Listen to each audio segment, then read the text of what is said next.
અત્યારે હું આવ્યો છું અમારા પાડોશી અને અમારા વડીલ શ્રી ભુરુ દાદા પાસે. અને ભુરુ દાદાને મેં એવું પૂછ્યું કે દાદા, આ વર્ષે જે વરસાદ થયો એ વરસાદ મારી સાંભળમાં નથી. એટલે દાદાએ એવું કીધું કે ભાઈ મેં મારી સાંભળમાં પણ એટલો વરસાદ પેલો વાવણીનો નથી થયો.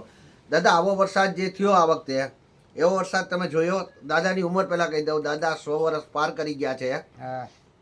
એટલે દાદા 100 વર્ષમાં એમ માનો કે કદાચ 15 વર્ષેથી નહીં યાદ રાખ્યું હતું, 85 વર્ષમાં જ જોયું. એટલે દાદાને જ પૂછીએ આપણે, દાદા તમે વાવણીનો વરસાદ આવો જોયો ક્યારેય?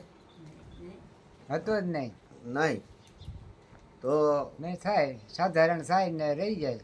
હા, તો પહેલો વરસાદ આવો ક્યારેય નથી પડ્યો એમ ને? નથી જોયો જ નથી. હા, નહીં તમારી જિંદગીમાં નથી જોયો? નહીં ને. નહીં. અચ્છા, તો દાદા આ વરસાદ આપણા માટે લાભદાયક રહેશે કે શું થશે એ તમે જણાવી શકો? ભાઈ હવે એનો કંઈ કરતા કંઈ નક્કી ન કહેવાય. હમ કારણ હમ કે નક્કી કંઈ ન કહેવાય. બરાબર. સારું થાય ને હાંસું થાય. હા.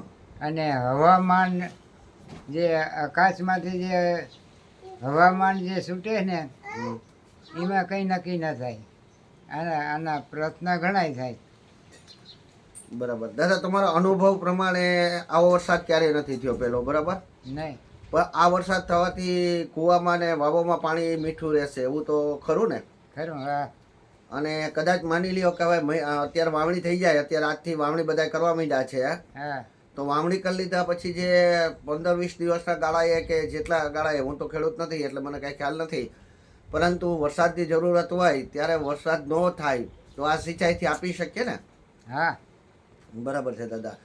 તો હવે પાછો વરસાદની જરૂર આપણા વિસ્તાર પ્રમાણે ક્યારે પડે? બોલ 15 દિનો થાય એટલે પડે. 15 દી પછી પડે. હા. બરાબર. દાદા, તમને આમ તમારા મુખે બોલો તો કેટલા વર્ષ થયા દાદા? કેને મને પતા ને. હા, મને વરા તો ઘણાય થયા. એટલે સદી હોની ઉપર થઈ ગયા? કોની માથે થયા. કેટલા કઈ છે? 2, 5?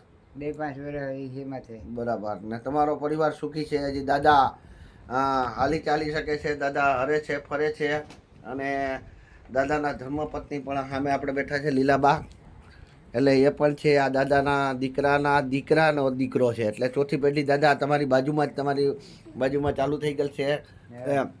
હા, ખરેખર ભગવાનની અસીમ કૃપા કહેવાય એની ઉપર દાદા ઉપર, કે હાલતા ચાલતા ખાતા પીતા સ્વમેળે બધું સોની ઉપર વયા ગયા તો એ કરે છે. અને અમારા ગામની અંદર કદાચ સૌથી મોટા વ્યક્તિ આ ભુરુ દાદા છે. ભુરુ દાદા, તમને તમારો આજે વાત કરીને ખૂબ જ આનંદ થયો. જય માતાજી. જય માતાજી. અને બોલવાનું સાંભળવાનું કોઈ પણ આપ જોઈ શકો છો કે બોલવામાં સાંભળવામાં ક્યાંય પણ કોઈ પણ પ્રકારની તકલીફ નથી. ઈશ્વરની અસીમ કૃપા આપણી ઉપર રહે તેવી શુભેચ્છા સાથે જય માતાજી.